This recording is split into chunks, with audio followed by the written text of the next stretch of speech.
అలేఖ్య చిట్టి పికిల్స్ అనే ఒక వ్యవస్థ అందాం. ముగ్గురు ఆడపిల్లలు కలిసి పెట్టుకున్నారు. తండ్రి వారసత్వం నుంచి తీసుకున్నారు. తండ్రి వారసత్వం లేకపోయినా వీళ్ళే ఇన్వెంట్ చేశారు. ఏమన్నా చేయనివ్వండి, కష్టపడ్డారు. సోషల్ మీడియాలో మార్కెటింగ్కి ఖర్చు పెట్టకుండా, అడ్వర్టైజ్మెంట్కి ఖర్చు పెట్టకుండా, ఆఫీస్కి ఖర్చు పెట్టుకోకుండా, వాళ్ళకి కరెంటు బిల్లులు లేవు, ఏమీ లేవు. హ్యాపీగా వాళ్ళు ఏమి రేటు పెడితే ఆ రేటుకి కొన్నారు. విపరీతంగా డబ్బులు వచ్చినాయి. వాళ్ళకు ఒక మీడియా ఇది ఉంది, యూట్యూబ్ ఛానల్ ఉంది.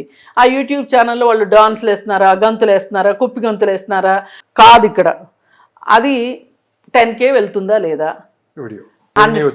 రెవెన్యూ వచ్చిందా లేదా, అలానూ రెవెన్యూ వస్తుంది. ఈ ఇన్ఫ్లుయెన్స్ తోటి పచ్చళ్ళని ప్రమోట్ చేసుకొని డబ్బు సంపాదించుకుంటున్నారు.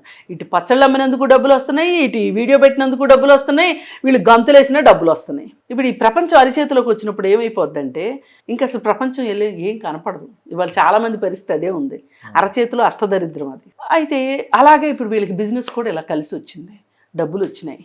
ఏమనుకున్నారు వీళ్ళు, మనం పచ్చడి పెడితే 20% లాభం వేసుకుందాం, లేదు 30% లాభం వేసుకుందాం, 40% లాభం వేసుకుందాం అనేదానికన్నా 100% లాభం వేసుకుని 100 రూపాయలు ఖర్చు అయితే 200కి అమ్మారు వీళ్ళు. ఇలా చేయడం వల్ల వాళ్ళకి ఏమనిపించిందంటే ఇదంతా మా ప్రతిభ, మా తెలివితేటలు, మా అదృష్టం, మాకు ఎక్కడో రాసి పెట్టుంది, ఇవన్నీ వచ్చినాయి అని కళ్ళు నెత్తికెక్కి వీళ్ళు చేసిన పని ఏదైతే ఉందో, కస్టమర్ అడిగిన దానికి సమాధానం చెప్పే విషయంలో ఒక వినయం లేదు, ఒక విధేయత లేదు, ఒక మంచి లేదు, చెడ్డ లేదు, సంజాయించుకోవటం లేదు. బట్ గతంలో ఎప్పుడు ఇలాంటి లేవు, వాళ్ళకి చరిత్ర లేదు. సో ఆ కస్టమర్ ఏమడిగారో, వాళ్ళ మధ్య అసలు ఏం జరిగిందో లేదు, మనకు తెలియదు.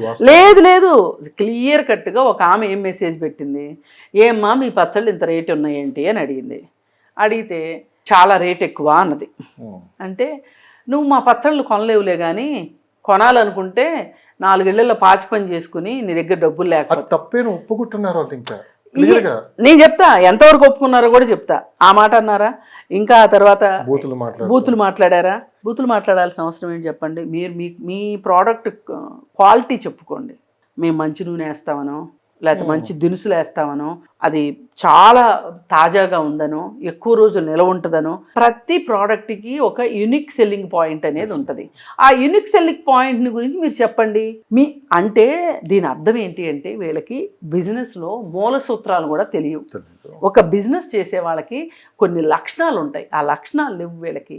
ఎందుకంటే ఇదంతా మిడిమేళంగా సోషల్ మీడియా వల్ల వచ్చింది కాబట్టి వాళ్ళకి ఆ నొప్పి, ఆ పెయిన్ తెలియట్లా.